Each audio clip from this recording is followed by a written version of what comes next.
tala'al badru alaina min zaniyatil wada.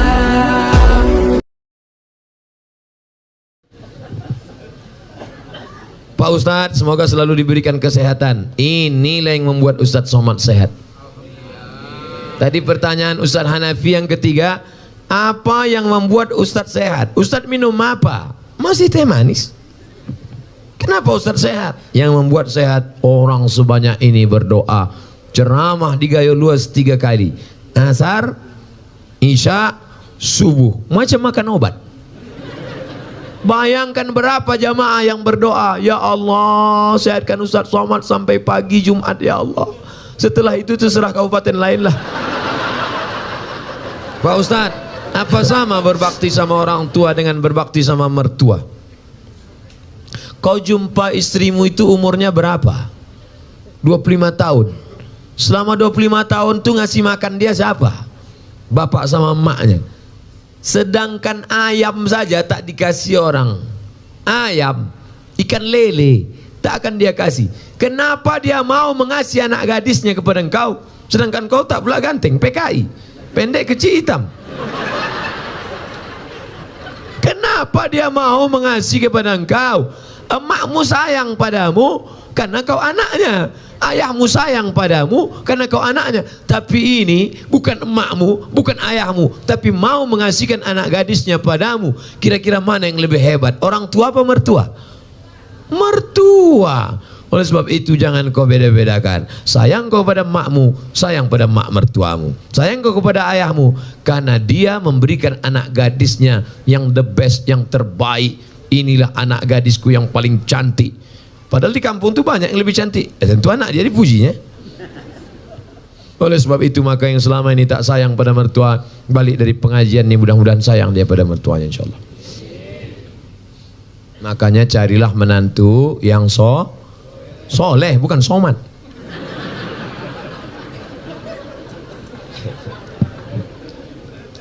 Ustadz, kalau pergi ke Mekah untuk haji tapi uangnya pinjam dari bank boleh apa tidak?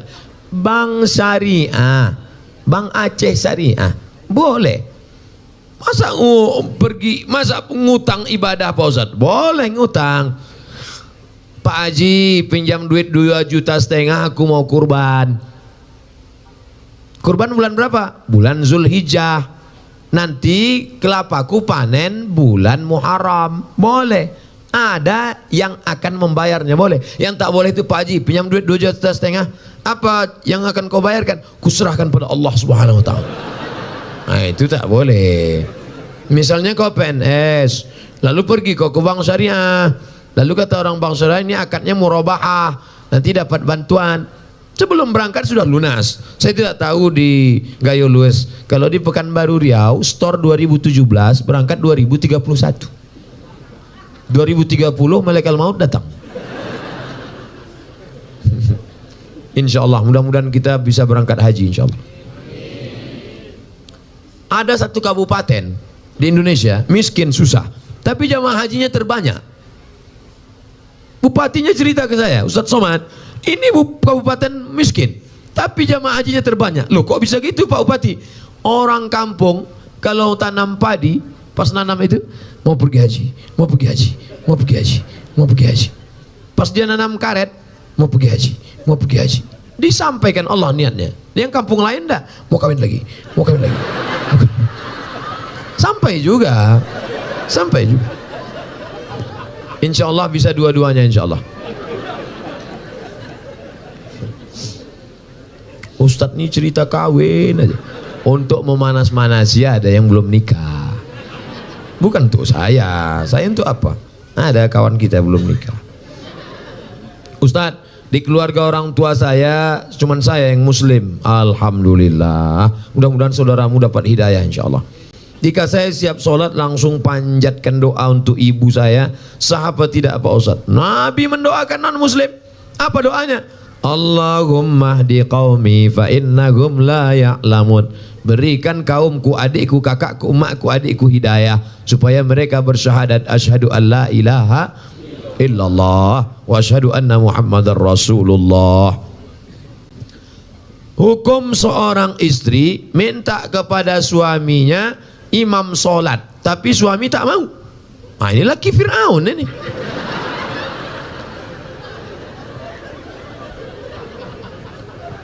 Istri itu tidak meminta, tapi suami yang membangun kan. Suami mengambil air di perciknya ke wajah ibu, bangun. Nah itu kalau anak udah 3. Kalau waktu masih pengantin baru kemarin, wake up my darling, wake up my honey. Bentang mereka lah sajadah. Usolli sunnatat tahajjud raka'ataini imaman lillahi ta'ala. Allahu akbar. Bismillahirrahmanirrahim. Ar-Rahman 'allamal Qur'an, khalaqal insan, 'allamahul bayan. Mertua di sebelah mendengar suara menantu sholat. Siapa itu bu? Menantu kita. Itulah, mereka baru nikah udah tahajud. Kita udah 30 tahun nikah tak ada tahajud. Siapa menantu kita? Itu yang tamat dari pesantren tahfiz Quran dari Gayo Luas itu. Masya Allah, amin ya rabbal alamin. Menantu akan datang. Menantu yang sekarang, buka pintu. Mudah-mudahan suami-suami yang belum sholat, mudah-mudahan selesai pengajian nih sholat dia. Ustadz Somad, dulu kusangka kalau nikah sama dia aku bahagia. Pas dia datang meminang, ayahku bertanya, kau PNS? Golongan 3 pak. Apa peganganmu? Itu kunci mobil. Punya kau? Punya abangku. Tapi tak lama lagi mau aku beli itu dah. Akhirnya kusangka nikah sama dia bahagia Pak Ustadz. Ternyata sudah 2 tahun, 3 tahun menikah tak ada kebahagiaan. Gimana rasanya? Macam tidur sama babi hutan. Walaupun hidup 1000 tahun, kalau tak sembahyang, apa gunanya? Walaupun hidup 1000 tahun, kalau tak sembahyang. Ibu nanti kalau ngayun anak gitu, sepohon kayu daunnya rimbun, serta buahnya, walaupun hidup 1000. Kata laki, kau nyindir aku ya kan? Rupanya laki tak sembahyang, laki hantu. Makanya sebelum anak itu menikah dites dulu. Ustadz, anak saya ini dokter, orangnya lembut, baik, jilbabnya panjang, sholat gak tinggal. Saya takut menantu saya tak sholat. Gimana cara ngetesnya Pak Ustadz? Kata jamaah, menantu ibu itu mana orangnya? Ini Pak Ustadz. Ajak dia jumpa di rumah makan jam 12 besok hari Jumat. Calon mantu, ya bisa kita jumpa jam 12 besok hari Jumat. Mohon maaf ibu calon mertua, siapapun yang mengajak kalau hari Jumat aku mau sholat Jumat, terimalah dia. Tapi kalau kata dia oke, jangan terima. Tapi soal ini tak bisa dipakai lagi karena sudah bocor. Nanti ku kasih soal lain.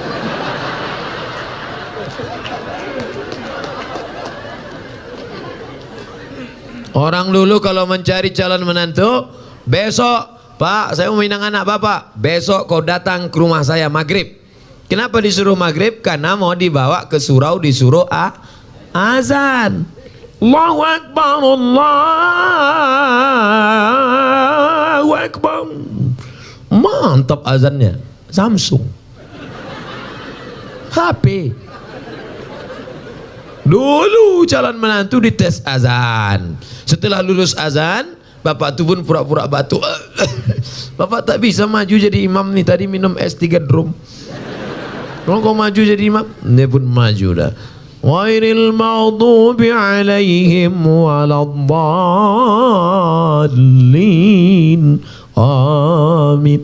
Bismillahirrahmanirrahim. Inna a'tai. Kata mertua di belakang, gaya kau ngeri kali ya kan? Sangka entah ayat apa tadi. Punya itu juga. Tapi jadilah daripada tidak sama sekali. Makanya kalian yang muda-muda ini latihan jadi imam. Latihan jadi imam. Kalau latihan jadi imam jangan langsung sholat isya. Jadi imam tuh latihannya zuhur dulu. Zuhur tuh modalnya takbir aja. Allahu Akbar.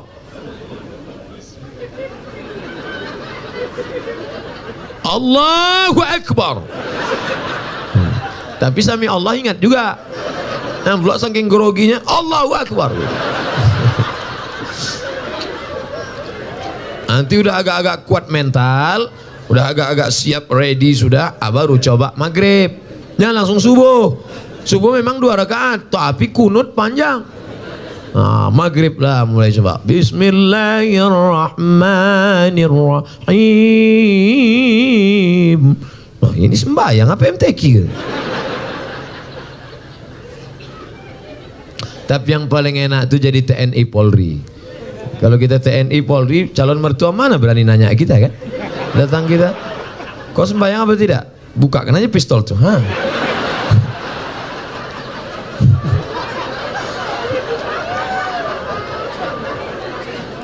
Akad nikahnya pun, aku nikahkan engkau dengan anakku dengan mahar sebentuk cincin emas tunai. Siapa?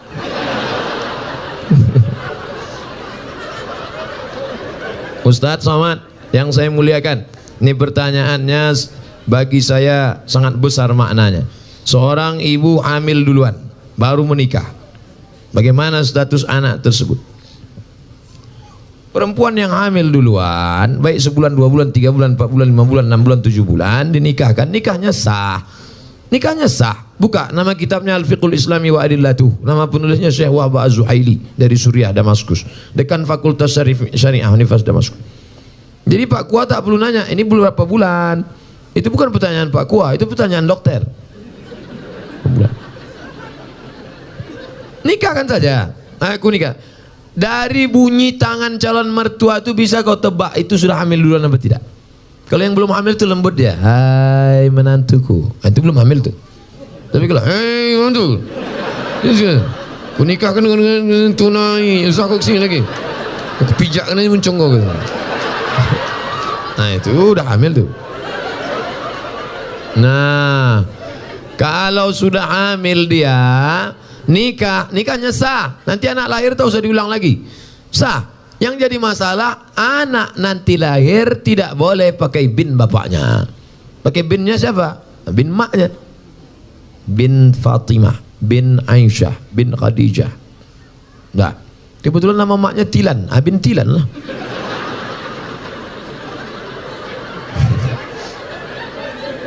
Dua. Kebetulan anak ini lahir laki-laki. Anak yang dalam kandungan tadi lahir, anaknya laki. Lahir adiknya sudah itu perempuan. Adiknya perempuan. Mati ayahnya. Ustadz janganlah kasar kali mati ayahnya. Adiknya jadi perempuan. Nanti kalau mau menikah, si abang tadi tak bisa jadi wali. Karena hubungan mereka saudara seibu tak bisa jadi wali. 3. Bapak meninggal. Si ayah meninggal, si anak tak dapat harta warisan karena tak ada hubungan nasab. 4. Kebetulan anak pertama tadi anak gadis, cantik. Dipinang anak lajang. Pas nikah nanti si bapak tak bisa jadi wali. Walinya wali hakim Pak Kua. Banyak sekarang yang ngotot, saya walinya. Oh tak bisa mas bro. Apa salah saya? Saya kan bapaknya. Tengok wajahnya kan mirip tak bisa. DNA tak laku. Salah saya apa? Kau mencoblos sebelum hari H. Tak bisa. Maka jaga anak gadis kita. Makanya kalau datang anak lajang, besok hari Jumat, habis hari Jumat hari Sabtu, hari Sabtu malam Ahad anak lajang datang bawa motor. Pak, saya bawa anak gadisnya sebentar ya. Jangan. Ustadz Somad sudah ceramah. Aku tak ingin anak ini makan. Sekarang banyak orang tua lebih mau makan di daun daripada makan di pinggan. Sekali tidak jangan keluar. Melangkah kau dari rumah ini selangkah, tak kuakui kau anak dunia akhirat. Masuk dalam. Sebentar aja Pak. Tidak. Nanti kami belikan bapak mie ayam. Apa lah?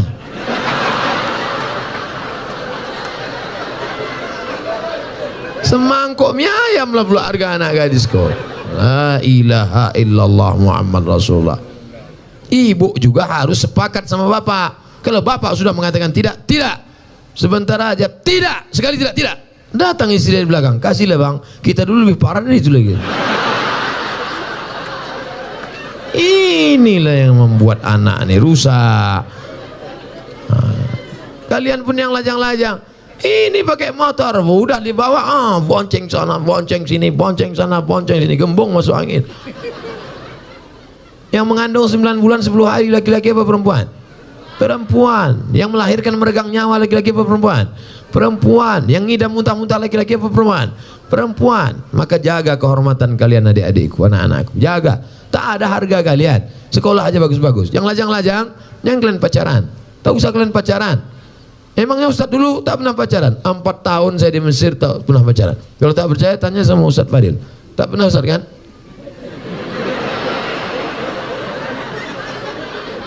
Demi Allah, 4 tahun saya di Mesir, 99, 2000, 2001, 2002 tak pernah pacaran. Kenapa? Tak dapat. Persaingan ketat.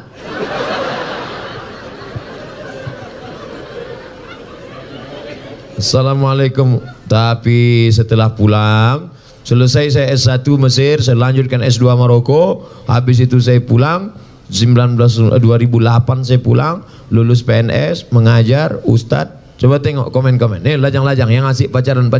Kalian serius saja belajar. Sekolah. Saya tak ganteng macam kalian. Hitam, pesek, kurus, kering, hitam. Coba tengok komen-komen di FB, di Instagram. Ustadz, jadikan yang kedua ya. Gitu. Tak usah kalian takut jodoh-jodoh itu. Apa kalian takut? Apa hukum sogok menyogok dalam Islam? Itulah yang udah aku jelaskan tadi. Udah. Ar-rashi wal murtashi. La'ana Rasulullah SAW ar-rashi wal murtashi. Yang menyogok masuk neraka, yang disogok masuk neraka. Duit sogok haram, dikasih anak bini makan haram, dimakan masuk darah hitam naik ke otak, jantung kotor, menjadi darah daging masuk neraka jahanam, dibawa pergi haji Makkah. Labbaik Allahumma labbaik, labbaik la syarika lak labbaik. Apa kata malaikat? La labbaik wala sa'daik. Kau tak dapat haji mabrur karena kau pakai duit sogok. Patutlah balik haji tak ada perubahan. Heran aku nengok Pak Haji ni Pak Ustaz. Dulu sebelum berangkat haji bercelana pendek, balik haji tak bercelana sama sekali. Tak ada perubahan.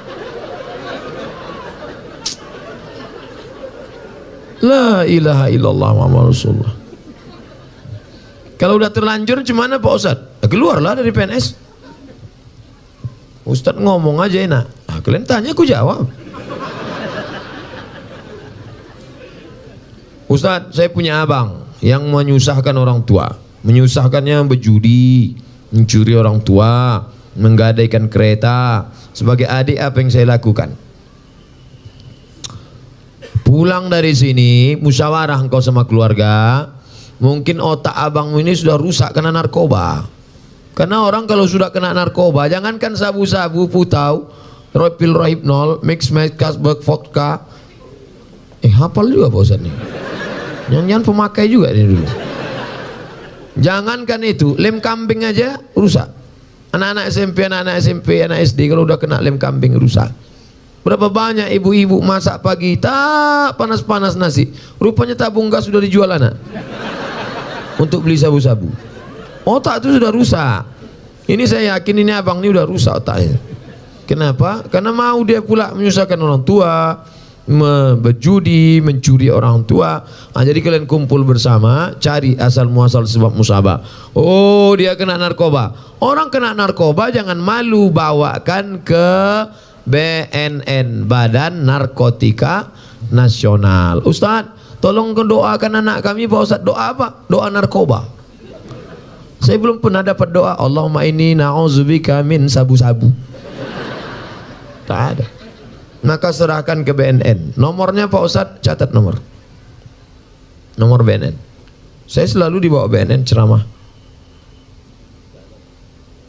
Catat ya. Jangan minta ceramah sama BNN. BNN.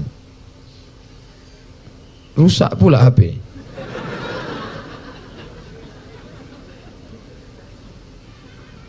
BNN.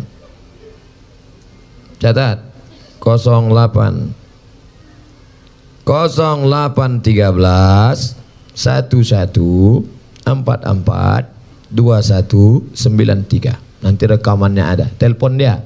Nah, nanti anak bapak tuh, adik abang tuh ditangkapnya.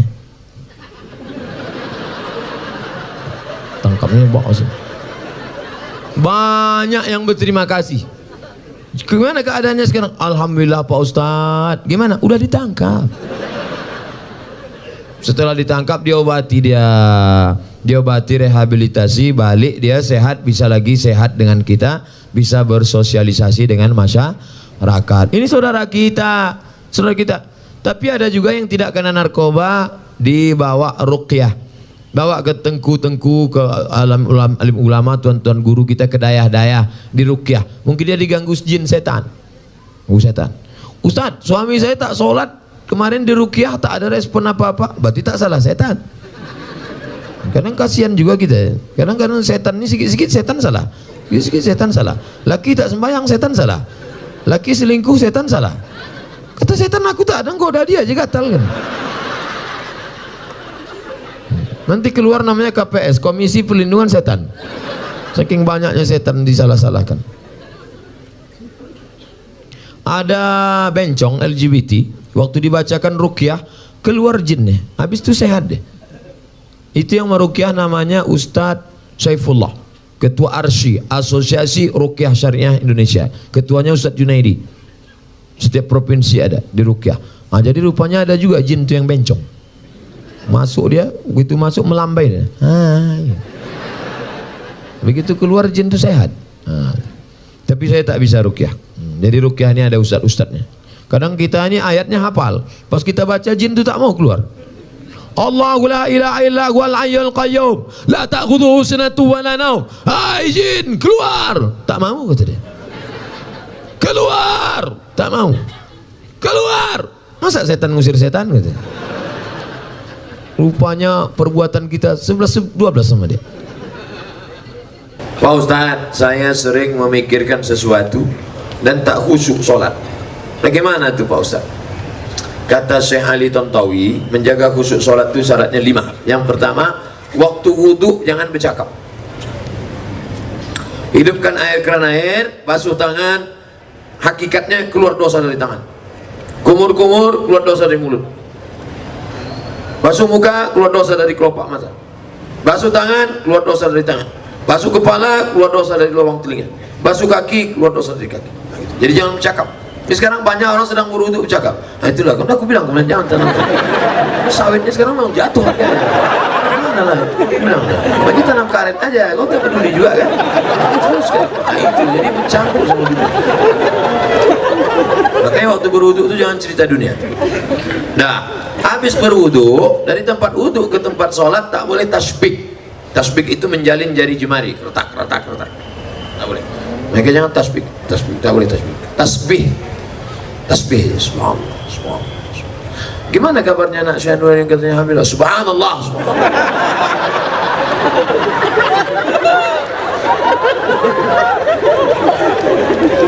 Jangan tasbih. Nah, yang ketiga, menyambut azan. Allahu Akbar, Allahu Akbar, Allahu Akbar, Allah. Hayya 'alas shalah. La haula wala quwwata illa billah. Jadi jangan ngobrol sedang azan. Jadi kalau ada yang ngajak kita ngobrol waktu sedang azan, kabarnya si anu jadi acara Allah. La haula wala quwwata.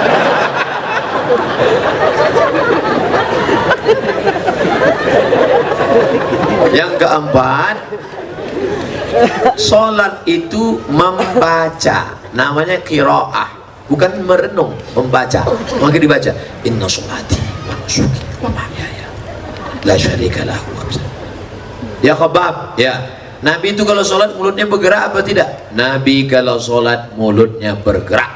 Dari mana kau tahu mulut Nabi bergerak? Bittirabih liyati, ku tengok jenggotnya bergoyang. Kenapa jenggotnya bergoyang? Karena dagunya bergoyang. Sekarang banyak orang sholat mulutnya diam ya.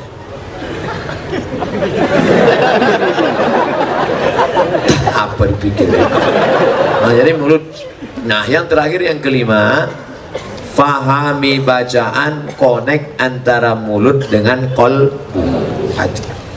Allah, salat zuhur, Allahu Akbar, macam naik motor. Salatnya macam naik motor, macam bawa mobil, udah agak-agak ngantuk kan. Macam naik sepeda motor, macam orang naik motor king. Konsen fokus. Salat bukan kehilangan kesadaran. Dan orang bilang, aku kalau sudah sholat itu hilang kesadaranku, berarti kau dilarikan jin. Karena sahabat-sahabat Nabi waktu sholat itu sahabat tidak hilang. Mana dalilnya? Ketika sahabat sedang sholat, tiba-tiba Nabi datang. Waktu itu Nabi sakit, imamnya Abu Bakar. Datang Nabi waktu sahabat sedang sholat, maka sahabat memukul tangan. Pukul tangan mau ngasih tahu Abu Bakar, karena tak mungkin ngomong kan, mungkin Abu Bakar itu ada Nabi datang. Menunjukkan mereka sadar, terbuka matanya. Sholat itu mata dibuka, bukan itu tuh. Buka. Dari mana dalil sholat buka mata? Uqtulul aswadaini fi sholat, bunuhlah dua yang hitam waktu kau sedang sholat. Waktu sedang sholat bunuhlah dua yang hitam. Apa itu? Ular dan kala jengking. Macam mana kita tahu ada ular kala jengking kalau mata tertutup? Itu tiba-tiba terdengar suara berbisik. Apa? Rupanya ular anaconda. Mata dibuka. Makanya kalau kita sedang sholat, misalnya habis potong karet di hutan setelah sholat, di depan potong karet itu ada sumur tua. Tiba-tiba datang, entah dari mana datang orang buta mau masuk. Tengok, jangan tengok aja, tolong dia. Biarkan masuk. Tarik tangannya, tarik, selamatkan dia. Maka sholatmu tidak batal selama tidak ngomong. Jangan ngomong, jangan ngomong. Pak, jangan jauh sini. Sholat bukan kehilangan kesadaran. Siapa bilang sholat kehilangan kesadaran? Sholat sadar tidak hilang, kita tetap sadar, tapi connect dibacakan at-tahiyatul mubarakatuh salawatut thayyibatu lillah, assalamu alayka ayuhan nabiyyu wa rahmatullahi wa barakatuh, wassalamu alayna wa ala ibadillah salihin, asyhadu an la ilaha illallah wa asyhadu anna muhammadar rasulullah, Allahumma salli ala sayyidina Muhammad wa ala ali Muhammad kama sallaita ala Ibrahim sampai habis, fil alamin innaka hamidum majid. Lanjut lagi, Allahumma ighfir li ma qaddamtu wa ma akhartu wa ma asrartu wa ma a'lantu wa ma asraftu wa ma anta a'lamu bi minni antal muqaddim wa antal muakhir la ilaha illa anta subhanaka inni kuntu minadh zalimin. Allahumma inni a'udzubika min adzabi jahannam min adzabil qabri wa min fitnatil mahya wal mamat wa min syarri fitnatil masiihid dajjal. Allahumma inni ala dzikrika wa syukrika wa husni ibadatik. Assalamualaikum warahmatullahi. Allah memberikan kekhusyuan, kita berusaha menyiapkan cawan. Saya dari Miss XXX. Bagaimana tanggung jawab seorang abang yang paling besar terhadap keluarga setelah bapak meninggal dunia? Tanggung jawab terhadap ibunya. Maka engkau menjadi wali bagi adik-adikmu. Tugas bapak mesti kau mengembannya. Laki-laki, kewajiban kalian kepada perempuan ada 5. Perempuan, hak kalian pada laki-laki ada 5. Pertama, kasih makan. Ibu udah makan? Yang kedua, kasih pakaian. Nampaknya pakaian perempuan-perempuan di gaya luas. Karena di tempat lain banyak perempuan yang tidak dikasih lakinya pakaian. Dikasihlah rok pendek, ditarik ke atas, terbuka bawah. Ada juga yang rok panjang, resleting, belum berpasang. Panjang roknya, tapi tidak pasang. Masa lewat, terbuka. Saya tidak nengok, tertampak. Kewajiban kalian pertama, kasih makan. Yang kedua, kasih pakaian. Yang ketiga, kasih tempat tinggal. Yang keempat, kasih pendidikan. Kalian kasih didik adik-adik kalian. Mak tak usah lagi pendidik, tapi mak juga bawa pengajian. Mak jangan dididik, Kalian yang punya ayah sudah meninggal, tinggal emak, jangan emak pula kalian didik. Balik dari sini, mak duduk sini mak. Assalamualaikum warahmatullahi wabarakatuh. Gitu, bawa dia pengajian. Mak, ini ada pengajian ini, mak ikut nanti ya. Aslinya kalian mendidik istri, tapi karena tak sanggup, bawa dia pengajian. Yang kelima, perhatikan dia. Sekarang banyak perempuan yang kurang perhatian, akhirnya mencari perhatian. Kalau nampak perempuan pakai gelang kaki sampai 2 biji, kalau berjalan kerincing, itu kurang perhatian. Ingin diperhatikan orang. Makai ini sampai macam punuk onta. Kalau sekedar ikat rambut tak apa-apa. Perempuan yang rambutnya agak panjang, diikatnya pakai karet gula, karet minyak goreng, diikat. Lalu agak apa sedikit, tak apa-apa. Karena kalau tidak diikat, nanti pas membuka muka disangka lakinya sundel bolong. Sekedar diikat tak apa. Tapi ada orang mencari perhatian sampai tinggi ke atas. Pernah kan ada nengok perempuan tinggi ke atas, dipakai pula tumit 15 cm. Dia yang memakai, kita yang takut jatuh. Pas pergi undang, nengok dia lewat, tinggi tumit segini. 3 kali tuh jatuh. Oleh sebab itu maka ini banyak perempuan-perempuan yang kurang perhatian. Banyak pula perempuan ketika di rumah macam hantu, di luar rumah macam artis. Ustaz tahu dari mana? Pernah saya datang ke rumahnya, tak kenal saya. Ini siapa? Rupanya topeng berbuka. Inilah alis mata dicukur, habis gundul, macam hutan lindung kena. Tak usah lah pakai spidol wetpot. Sampai tempat undangan, gulai tadi pedas pula, kipas mati, keringat meleleh lah. Makanya kalau mau pakai spidol, yakinkan itu permanen. Ini whiteboard meleleh lah, panas yang ini. Iya. Orang senyum, awak senyum. Yang disenyumkan orang awak. Balik ke rumah jam 9 malam, listrik mati. Assalamualaikum bang. Abang buka pintu, Allahu la ilaha illallah. Malam Jumat pula.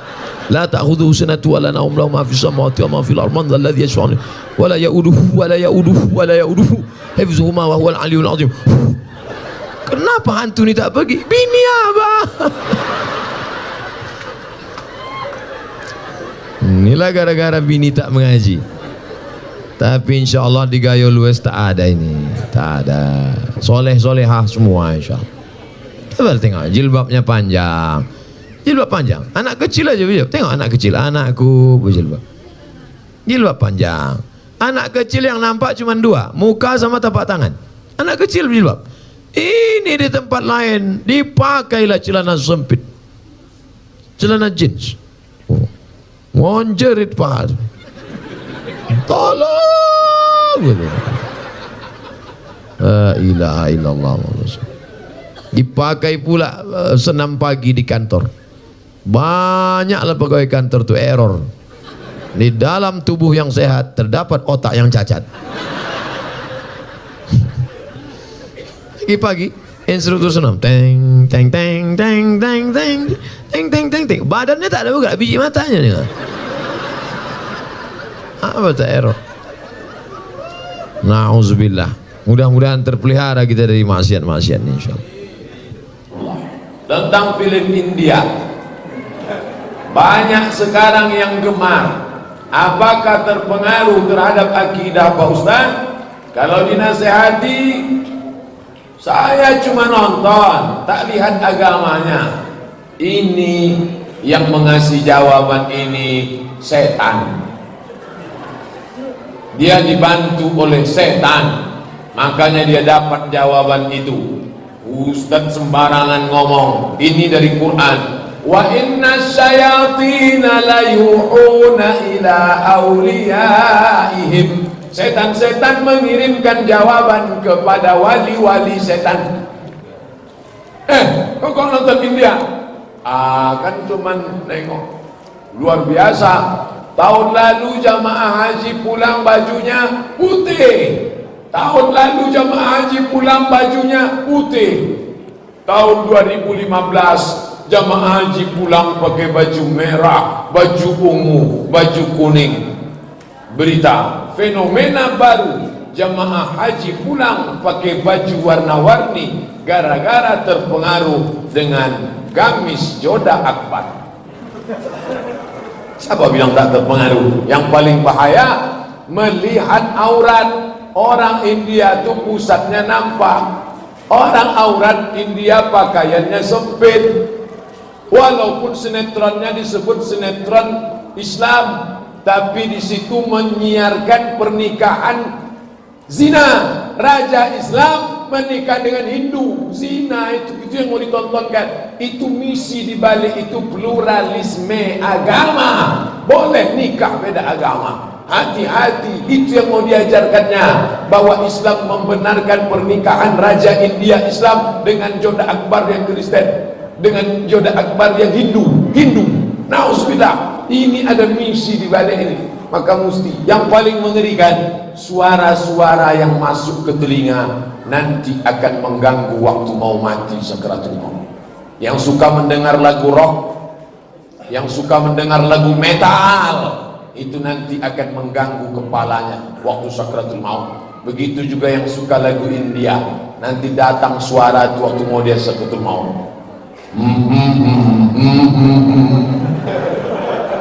Hati-hati, matikanlah. Tukarlah lagu-lagu itu dengan lagu Syekh Abdurrahman Sudes, Syekh Suhun As-Sureb, Syekh Masyari Rashid. Gantilah dengan suara para ulama, Syekh Khalil Al-Husari, Syekh Nu'aina. Banyak, download di internet MP3 qori-qori. Mohon informasi dari Pak Ustadz, apakah indigo menurut Islam itu hal yang wajar atau tidak? Jika tidak wajar, apa yang harus kita lakukan mengatasinya? Ruqyah. Anak itu memiliki kemampuan luar biasa, itu karena dia dirasuki jin, warisan dari datuk nenek moyangnya. Ibu punya bapak, punya kakek, punya datuk, punya moyang, dulu pernah punya MOU dengan jin, Memorandum of Understanding. Lalu setelah datuk nenek mati, jinnya hidup, datang dia ke cucu, masuk dia ke mata cucunya. Lalu bapaknya bangga, anak saya hebat, bisa nengok setan. Itu karena jin. Jadi kalau ada anak mengalami ini, bawa ke tempat ruqyah. Nanti di ruqyah insyaallah jinnya kabur. Ustadz ngomong ada buktinya, ada beberapa anak jamaah yang kena itu dan sehat.